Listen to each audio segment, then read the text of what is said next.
While there is limited contact typically between players in volleyball, concussions can still happen. In the limited contact sports, volleyball actually has the highest incidence of concussions. In the younger kids, outside hitters and setters tend to be most susceptible to concussions. With the older athletes, in high school and in college, the blockers and liberos have the highest incidence of concussion rates. These concussions tend to happen more frequently in practice than in warm-ups. They also can occur more frequently during games. And these concussions happen from 3 different modes: either player-to-player contact, a player hitting the floor, or a strike to the head from a ball. Anyone suspected of having a concussion should be pulled from play immediately.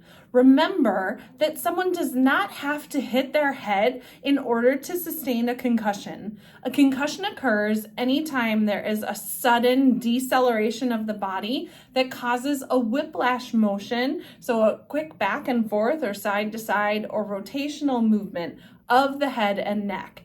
More often than not, individuals who sustain a concussion also do not lose consciousness, so don't necessarily look for someone who gets knocked out. When you're inspecting the athletes and watching what they're doing, you're going to look for an athlete who might appear dazed, who takes a little bit longer to get off of the ground than normal, who might appear clumsy and uncoordinated, and who's having difficulty answering questions accurately. Their memory seems to be a little foggy, or they're immediately complaining about head pain or dizziness or nausea, other symptoms like that. Those are the individuals who you want to watch immediately for the development of concussion symptoms. They should be seen by a medical professional and should not return to play. It's also possible that if you see someone sustain a large hit that could be large enough to produce a concussion, to pull them and observe them anyway, because concussion symptoms can take up to 24 to 48 hours to develop.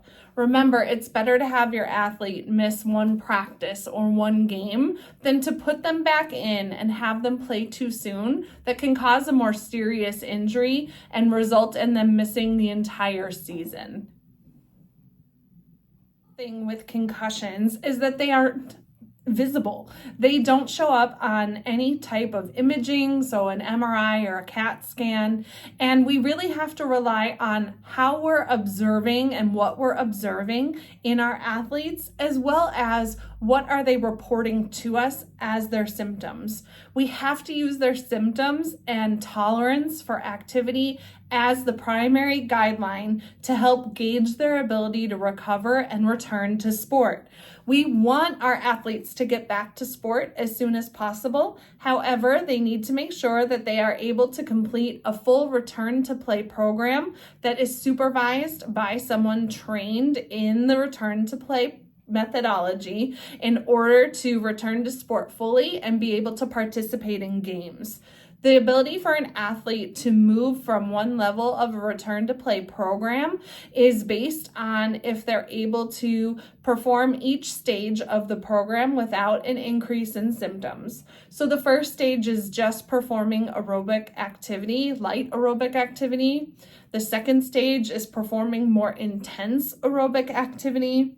The third stage is adding resistance, weight training, body weight training. The fourth stage would be doing non-contact drills for their sport in particular.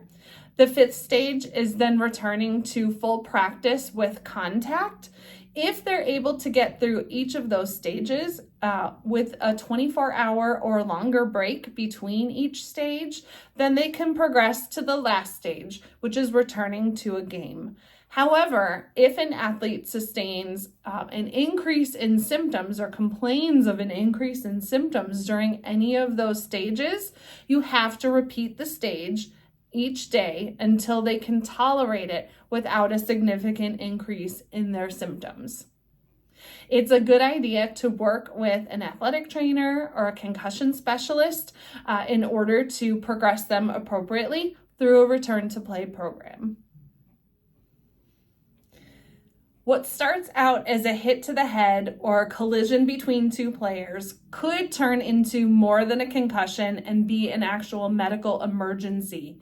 If you witness one of your athletes sustain an injury to their head and their neck and they lose consciousness, they start having worsening head pain, nausea, and vomiting.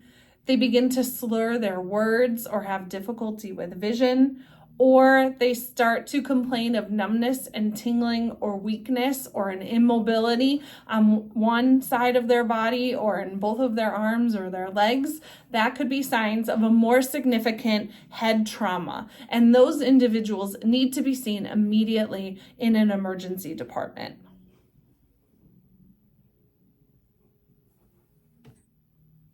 There are tools that you can use on the sideline to help you better figure out if an athlete has indeed sustained a concussion or not.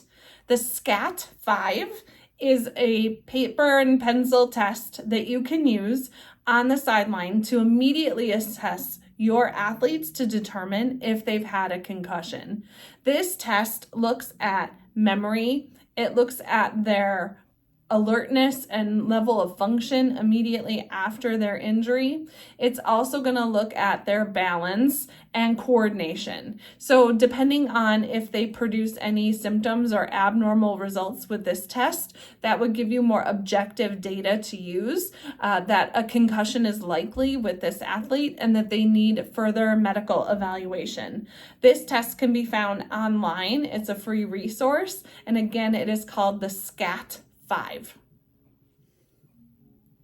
Symptoms after a concussion can vary greatly from person to person. Because a concussion involves the brain, and the brain controls everything in our bodies, a concussion can affect anything that the brain controls.